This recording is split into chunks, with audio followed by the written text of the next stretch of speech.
Zero કાઢી નાખવાનું એમાં એવું. સાચી વાત છે, જે ઓલું કરે ને પછી સબસ્ક્રાઈબ ઓલું કરે. મેં એક ભાઈને કરી દીધા છે, હિરેનભાઈ, આમાંથી મારી પેલી આઈડી છે ને એમાં મેં કરી જ દીધા છે અનબ્લોક. રિટર્ન નહીં આપ્યું મને કેટલા દિવસથી, આ 15 દિવસથી જવાના.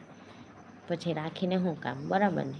અનસબસ્ક્રાઈબર કરી નાખ્યું મેં, કીધું વાંધો નહીં, એક ઓછું થઈ જાય તો. બીજે દાડે વધી ગયું, ચાલો કોઈ ટેન્શન નથી. હવે હું એવું જ શીખી ગઈ છું. બરાબર છે, હા એવું જ કરવાનું. અનસબસ્ક્રાઈબર જ કરી દેવાનું. રિટર્ન નહીં આવે એટલે જોવાનું, અઠવાડિયું 10 દાડા તો વાત જોવાની.